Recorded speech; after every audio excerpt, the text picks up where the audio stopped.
الذي أرسل رسوله بالهدى ودين الحق ليظهره على دين كله وكفى بالله شهيدا أشهد أن لا إله إلا الله وحده لا شريك له وأشهد أن محمدا عبده ورسوله الذي لا نبي بعده أما بعد. Alhamdulillah, kita bersyukur pada Allah Subhanahu wa taala bisa kembali dipertemukan dalam kegiatan pembelajaran kajian ilmu akidah setelah sebelumnya libur, melanjutkan kembali syarah dari kitab Salasatil Usul, masih di pembahasan tentang 3 hal yang mesti diketahui oleh setiap muslim, yaitu yang pertama apa?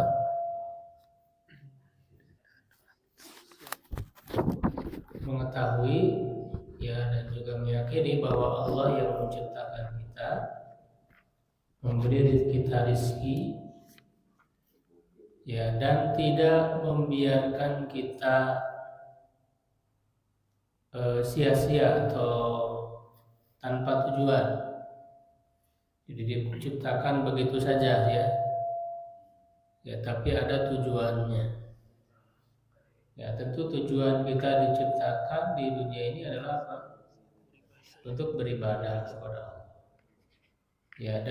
Dan dia juga Allah mengutus Rasul kepada kita. Nah, Rasul itu menjelaskan kepada umatnya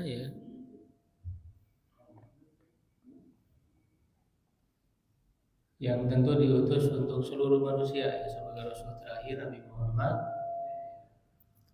sampai hari kiamat, menyampaikan risalah dan syariat dari Allah. Nah, siapa yang taat kepada syariat tersebut maka dia akan masuk surga, dan siapa yang durhaka kepadanya maka dia akan masuk neraka. Ini pemahaman dan akidah dasar yang harus kita yakini Makanya kan tidak bisa dibiarkan orang itu mengaku beriman, misalnya iman kepada Allah tapi tidak mengikuti syariat Nabi Muhammad, itu tidak mungkin. Ada orang misalnya mengklaim mengikuti ajarannya Nabi Musa, misalnya Nabi Isa, nabi-nabi sebelumnya. Mereka mengaku beriman. Maka itu tidak bisa dibenarkan imannya. Karena tidak ada jalan keselamatan selain dengan mengikuti Nabi Muhammad.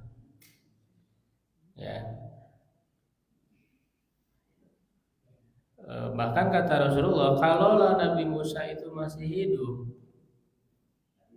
maka tidak ada yang dilakukannya melainkan akan mengikutiku, kata Nabi Muhammad. Bahkan ketika Nabi Isa alaihissalam nanti turun di akhir zaman sebagai tanda besar hari kiamat, yang dilakukan adalah menjalankan syariat Nabi Muhammad. Jadi ini adalah syarat, syarat dari iman, harus mengikuti Nabi Muhammad SAW. Karena syariat-syariat sebelumnya itu berarti sudah dihapus, sudah dinasah, tidak berlaku lagi, sudah kadaluarsa, sudah expired, sudah tidak berlaku lagi. Ini yang pertama. Nah, itu ada penjelasannya di syarahnya Ada beberapa ayat di sini yang disebutkan. Kalau di dalam matannya juga ada itu inna arsalna ilaikum rasulan syahidan alaikum kama arsalna ila fir'auna rasulan. Jadi Nabi Muhammad SAW diutus sebagai rasul itu sebagaimana diutus rasul-rasul sebelumnya. Bukanlah rasul yang baru, bukanlah Nabi Muhammad itu mengada-ngadakan yang tidak ada sebelumnya. Makanya kata Rasulullah, kuntu bid'an minar rusul. Ya, aku ini bukan rasul yang baru diutus sekarang, tapi melanjutkan rasul-rasul sebelumnya. Gitu ya. Nah, kemudian juga di dalam syarahnya disebutkan siapa yang durhaka kepada Allah dan Rasulnya dan dia melampaui batasan-batasan, maka dia akan masuk ke dalam neraka. Ya, dia kekal di dalamnya. Ini jelas ya dalil-dalilnya. Ya, nah itu permasalahan yang pertama. Kita agak percepat aja ya penjelasannya. Yang kedua, permasalahan yang perlu kita ketahui dan yakini adalah annallaha la yarda an yushraka ma'hu ahadun. Bahwa Allah tidak ridho untuk disekutukan bersamanya ya seorang pun, jadi satu pun untuk menjadi sekutu Allah fi ibadatihi dalam ibadahnya. La malakun muqarrabun, ya tidak berupa malaikat ya, yang didekatkan, wala nabiyyun mursalun, dan tidak juga nabi yang diutus. Nah, jadi yang kedua ini Allah tidak ridho dia disekutukan oleh siapapun atau dengan siapapun, baik itu dengan malaikat, nabi, ya tidak boleh. Wa dalilu qaulu ta'ala, dan dalilnya adalah firman Allah Ta'ala, wa annal masajida lillah fala tad'u ma'allahi ahada, dan bahwa masjid-masjid itu milik Allah, maka janganlah kalian menyeru bersama Allah kepada seorang pun. Ya, menyeru di sini termasuk ibadah ya. Dalilnya tentu banyak ya, dalil-dalilnya tentang masalah syirik ini.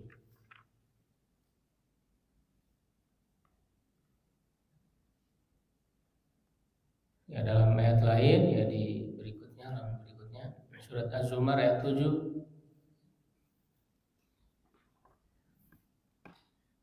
Wallahu la yanha an syai'in illa wa huwa la yarda subhanahu wa ta'ala. Allah tidak melarang sesuatu kecuali dia tidak ridho ya. Allah melarang menunjukkan Allah tidak ridho. Yaitu sebagaimana dalam ayat intakfuru fa innallaha ghaniyyun ankum. Jika kalian kufur, sungguhnya Allah Maha Kaya, artinya tidak butuh kepada kalian. Dan wala yarda li ibadihil kufra, dan dia tidak ridho kepada ya para hambanya ya terhadap kekufuran. Jadi manusia melakukan kekufuran, kemusyrikan, ya Allah tidak ridho. Ya, walaupun tidak ada sesuatu pun yang keluar dari kehendak Allah. Semua terjadi ini atas kehendak Allah, artinya izin dari Allah. Tapi izin dari Allah belum menunjukkan keridhaan. Karena kan perbuatan manusia itu diciptakan oleh Allah dengan izin, dengan kehendaknya, ya kan? Gitu. Tapi belum menunjukkan Allah ridho. Kalau manusia melakukan kekufuran, memang itu tidak keluar dari kehendak Allah, tidak keluar dari kekuasaan Allah. Ya, tetapi Allah tidak meridhoinya. Jadi harus dibedakan antara kehendak dan ridho. Ya, ini penting untuk dipahami karena banyak orang, banyak kalangan yang tidak bisa memahami ya. Ini sebenarnya masuk pembahasan takdir. Masuk pembahasan takdir. Jadi kalau Allah berkehendak itu belum menunjukkan ridho. Jadi manusia yang memilih, yang berusaha melakukan ya perbuatannya sendiri kan, dengan kesadaran dia. Ya, tapi Allah mengizinkan supaya dia melakukan itu. Ya Allah berkehendak. Ya, tapi Allah tidak meridhoi. Ya, dan itu disebut sebagai perbuatan manusia, bukan perbuatan Allah. Manusia melakukan kekufuran, kemusyrikan, itu perbuatan manusianya atau perbuatan Allah? Manusia melakukan kekufuran, itu perbuatan manusia atau perbuatan Allah? Perbuatan manusia. Tidak boleh kita menisbatkan itu perbuatan Allah. Nah, tapi perbuatan manusia itu tidak keluar dari kehendak Allah. Karena kalau tanpa kehendak Allah, manusia tidak bisa melakukan. Ya, tidak keluar dari kehendak Allah, ya, kekuasaan Allah untuk manusia itu bisa melakukan. Dan itu juga adalah masuk dari penciptaan. Ya, tidak ada yang keluar dari ciptaan Allah. Ya, tapi atas pilihan manusia, sehingga manusia layak untuk diberi balasan. Kalau manusianya tidak berbuat, Allah yang berbuat, ya tidak adil, tidak logis kalau kemudian manusianya dibalas dengan siksaan. Jadi manusia itu diberi balasan nanti di akhirat, ya, dengan siksaan karena kekufuran, karena kemusyrikan. Ya karena perbuatan manusia itu ya. Atas dasar keridhaan dia, atas dasar pilihan dia, begitu. Ya makanya ayatnya jelas, wa ma tasyauna illa an yasha Allahu rabbul alamin. Ya, tidaklah kalian bisa berkehendak kecuali atas kehendak Allah. Jadi manusia punya kehendak, diberikan kemampuan untuk berkehendak oleh Allah. Ya, tapi kehendak manusia juga tidak keluar dari kehendak Allah. Ya. Begitu, dan semuanya diciptakannya Allah khaliqu kulli syai. Allah menciptakan segala sesuatu. Menciptakan manusia sekaligus perbuatannya juga diciptakan oleh Allah.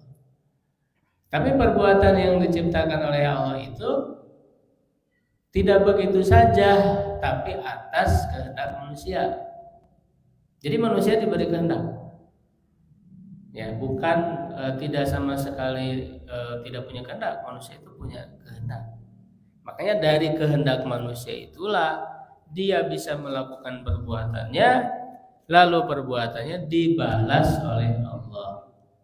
Itulah pemahaman terhadap masalah ini, ya, masalah takdir. Ya, akidah Ahlussunnah. Orang yang tidak memahami ini dengan baik, ya itu dia bisa terjerumus ya kepada penyimpangan. Baik penyimpangan menolak takdir itu sendiri, disangkanya manusia saja yang berbuat, ya kan? Allah tidak punya campur tangan. Ya ini disebut aliran Qadariyah. Ya ada juga yang berpemahaman bahwa manusia dipaksa. Hanya kehendak Allah saja, manusia itu tidak punya kehendak. Nah, ini pemahaman Jabriyah. Jadi ayat ini salah satu dalil, ya.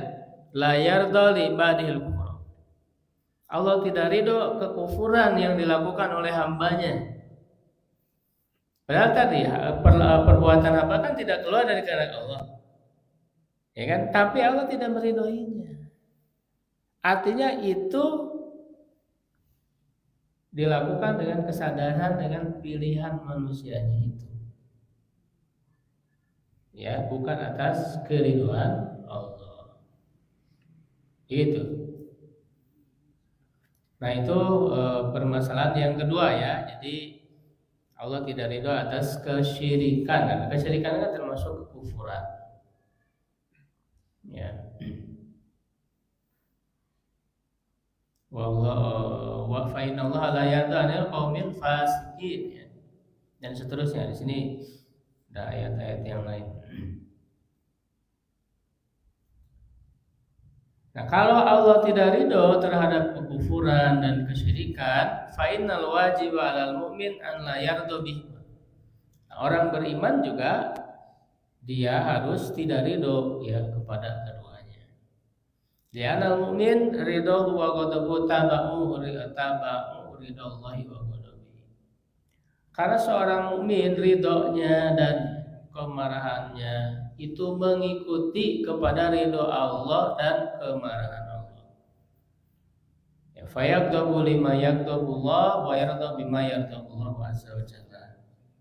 Ya, dia marah terhadap apa yang Allah marah dan dia ridho terhadap apa yang Allah ridho.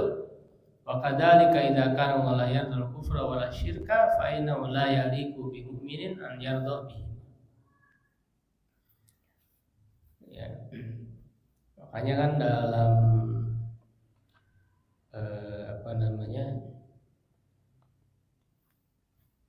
dalam surat apa itu yang habbaba ilaikumul iman. Ya kan? Allah yang menjadikan kalian itu cinta kepada iman. Wa zayyanahu fi qulubikum. Ya kan? Jadi membuat menjadi hiasan. Ya, satu keindahan di dalam hati manusia. Ya, wakariha ilaikumul kufru wal fusuqa wal isyan. Jadi ciri orang yang beriman, yang bertakwa ya itu dijadikan hatinya itu cinta, senang kepada keimanan, senang kepada ketaatan, kepada ibadah, merasa tentram dengannya. Sedangkan kepada kekafiran, kepada kefasikan, fusuk, wal isyan dan kemaksiatan, kedurhakaan, dia benci. Itu iman itu begitu. Karena iman itu kan ada di dalam hati, yang menetap di dalam hati iman itu. Kalau hati kita itu senang kepada ketaatan, kepada ibadah, kepada kebaikan, dan sebaliknya kita benci kepada kekufuran, benci kepada kemaksiatan, maka itulah iman.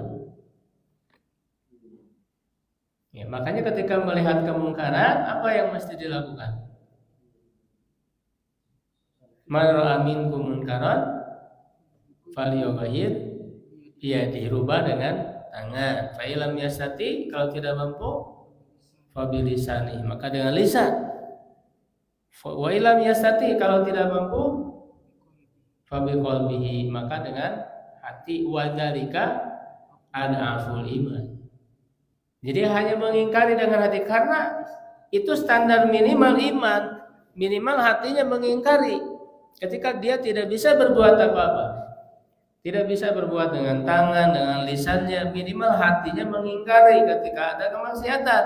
Kalau hatinya ya tidak ada pengingkaran, bahkan senang, ikut menikmati, ikut mendukung, nah ini perlu dipertanyakan keimanannya. Ya kan? Kita senang nggak dengan kebaikan, dengan ibadah? Ya, kita benci nggak kepada kemaksiatan? Jangan malah sebaliknya. Ya, jangan malah sebaliknya. Ya, kepada kemaksiatan malah senang gitu, mendukung, membiarkan. Nah, jadi inilah ya ciri orang beriman itu, meridhai apa yang Allah ridhai dan membenci apa yang Allah benci. Ya, jadi cinta dan benci kita itu karena Allah, itu yang dimaksud dengan cinta dan benci karena Allah itu artinya mencintai yang Allah cintai, membenci apa yang Allah benci. Termasuk juga makanya kan ada hadis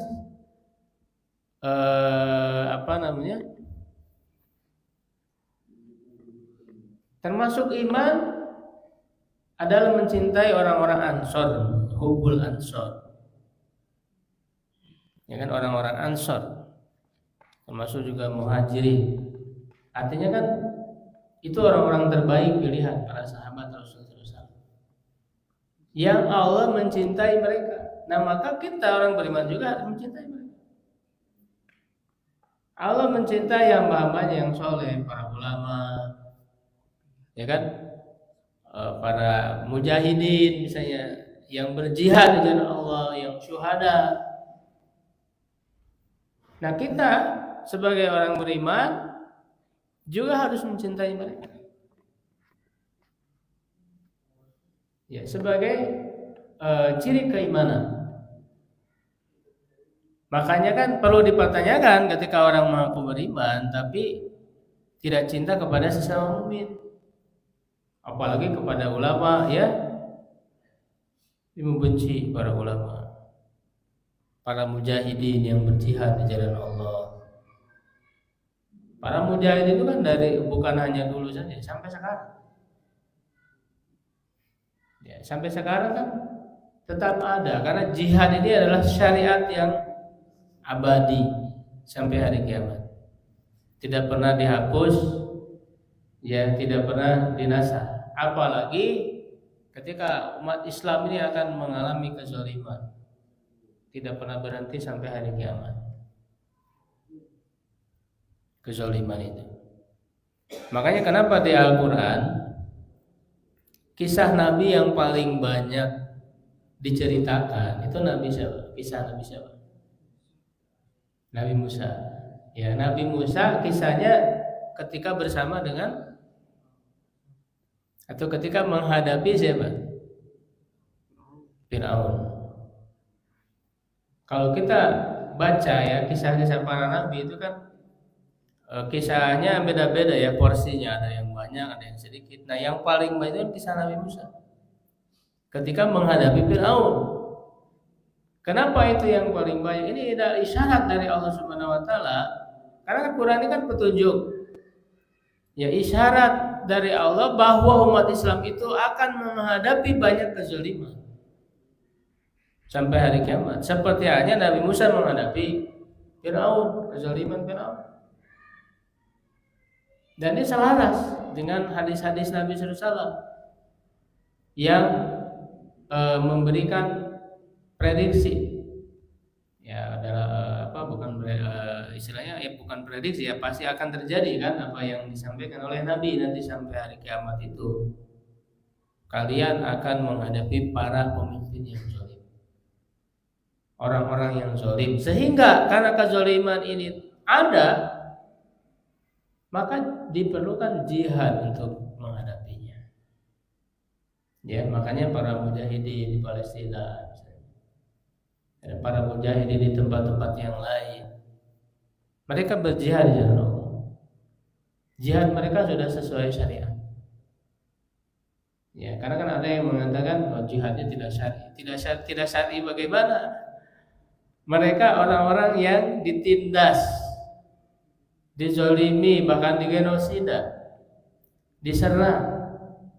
Ya, maka otomatis itu sudah menjadi kewajiban mereka untuk berjihad, tidak lagi menunggu apa, tidak lagi menunggu harus ada pemimpin dulu gitu, harus ada amir supaya sah jihadnya. Tidak, ini namanya jihad difa. Karena jihad itu ada dua, ada jihad tolab, ada jihad difa. Difa itu membela diri ketika diserang. Ketika orang diserang, maka itu sudah menjadi kewajiban untuk berjihad. Bahkan bagi orang-orang yang ada di situ bukan lagi fardu kifayah hukum jihadnya, sudah fardu ain. Ya, sudah fardu ain itu hukumnya bagi mereka yang di sana. Bahkan tidak perlu lagi izin dari orang tua kalau sudah diserang di situ. Beda dengan jihad tolab yang berangkat ke tempat yang lain. Ya, gitu. Jadi sebagai ciri keimanan, orang itu berarti mencintai para mujahidin itu, bukan malah membenci. Kan aneh gitu. Ya, orang ada yang ngaku beriman tapi nggak suka sama mujahidin. Ya, bahkan dicela, dituduh dengan berbagai tuduhan. Ya, menggembosi jihad. Nah, ini bagaimana? Perlu dipertanyakan. Ya. Nah, ini. Nah, jadi itu ya yang kedua tadi. Jadi sebenarnya tema utama ini tentang syirik. Ya, artinya ketika Allah membenci kesyirikan, maka kita pun harus membencinya. Dan jelas ya dalam ayat, sungguhnya Allah tidak mengampuni dosa syirik dan mengampuni dosa selainnya bagi yang Dia kehendaki. Artinya kalau dia tidak sempat bertobat ketika di dunia, mati dalam keadaan syirik, tidak akan diampuni dan kekal di neraka. Ya. Kalau dosa-dosa yang lain, kalaupun misalnya belum sempat bertobat ketika di dunia, keburu meninggal, itu masih ada kesempatan bisa jadi diampuni.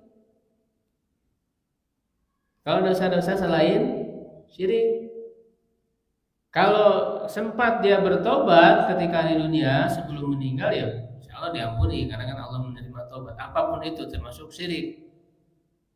Ya. Ketika dia bertobat dari dosa syirik sebelum dia meninggal, insya Allah diampuni. Tapi kalau tidak sempat bertobat, keburu meninggal, ya, mati dalam keadaan musyrik, ya, maka inilah yang dikatakan dalam ayat ini tidak akan diampuni. Kalau dosa lain masih ada kesempatan diampuni, walaupun tidak sempat bertobat. Bisa dengan diberi syafaat dari yang lain. Ya. Gitu, atau dengan kasih sayang Allah mengampuninya. Ya, atau kalau dosanya terlalu banyak, ya bisa disiksa dulu di neraka selama ada iman ya di dalam dirinya, dalam hatinya, nanti dia akan diselamatkan setelah selesai disiksanya itu, dimasukkan ke dalam surga.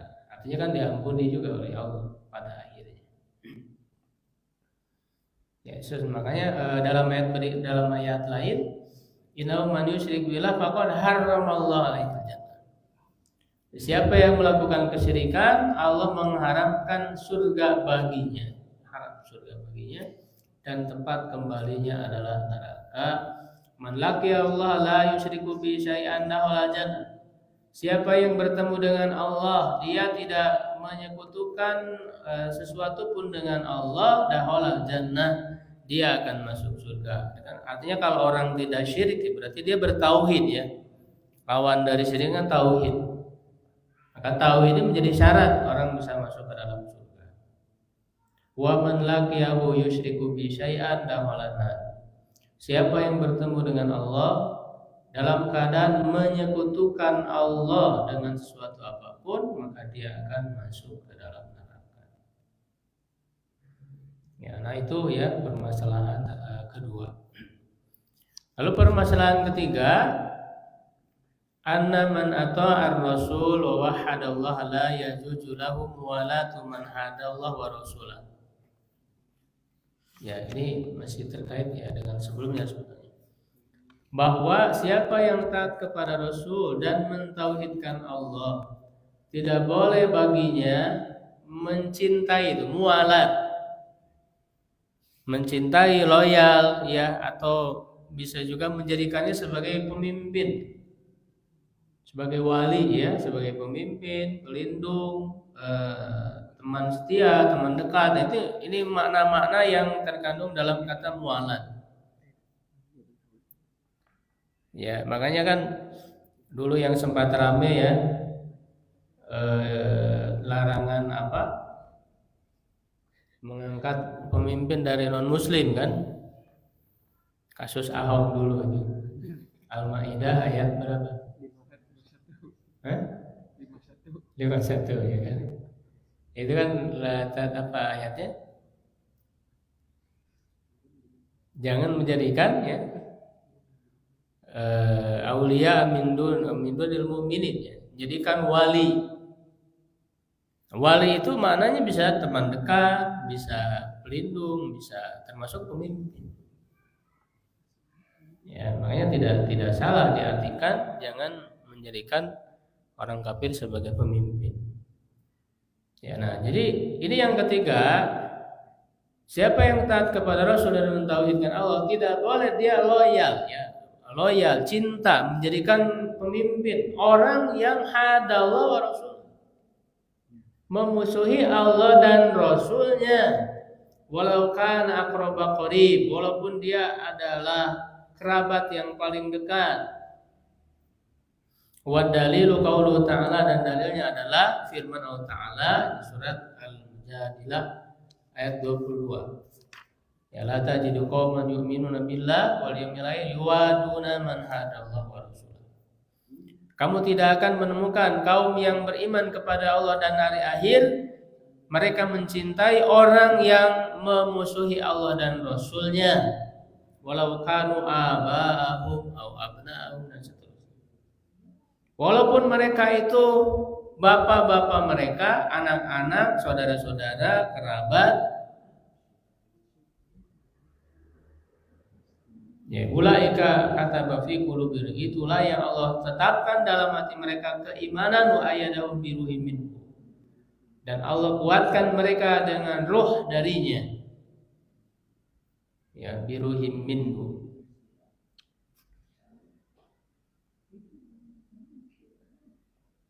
Ya, jadi ini terkait dengan tadi ya, masalah loyalitas, masalah kecintaan. Ya, tapi ini kecintaannya dalam hal agama ya, tentu. Kecintaan dalam hal agama, apalagi orang yang memusuhi. Makanya tidak mungkin orang yang beriman kemudian malah mendukung Zionis misalnya. Dia mendukung orang-orang Yahudi yang melakukan genosida terhadap kaum muslimin di Barat. Itu nggak mungkin. Dia ngaku beriman karena bisa batal keimanan. Ya, tapi dalam hal agama tadi karena memusuhi Allah dan Rasul. Adapun dalam hal keduniaan, ya dari segi cintanya dalam arti karena sesama manusia gitu ya, dan orang tersebut tidak memusuhi Allah dan Rasulnya, dia non muslim tapi dia tidak memusuhi Allah dan Rasulnya, hanya sebatas menyambung tali persaudaraan sama manusia. Dalam hal bermuamalah kan boleh, ya kan, bermuamalah dengan orang kafir boleh nggak? Boleh jual beli dengan mereka, ya kan, bahkan banyak toko-toko itu justru milik siapa itu banyaknya. Kalau pergi ke pasar baru gitu kan, ya itu kan orang-orang Cina kan banyaknya, orang non muslim. Ya boleh bermuamalah, jual beli dengan mereka kan boleh. Ya suka kalau Lebaran ya misalnya mau Idul Fitri dikasih THR misalnya, karena langganan juga dikasih nggak? Boleh nggak kita terima? Ya saling memberi hadiah, saling memberi keuntungan. Dalam hal keduniaan kan, ya itu kan ada ya di dalam Al-Quran. Surat apa ya? Saya lupa. Ada nggak di sini? Yang apa ayatnya itu? Jadi tidak mengapa kita itu berbuat baik ya, atau bahkan ya harus bersikap adil ya kepada orang-orang non muslim yang tidak memerangi ya Islam, tidak memusuhi Islam. Ayatnya apa tuh? Ada yang apa nggak?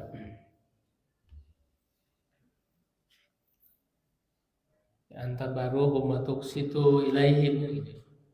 La yuqatilunakum fid-din, yang tidak memerangi kalian dalam agama. Ya, coba nanti dicari ayatnya. Sudah Isya? Ya, cukup ya insyaallah untuk pembahasan kali ini. Qul qouli hadza astaghfirullah wa lakum. Assalamualaikum warahmatullahi wabarakatuh.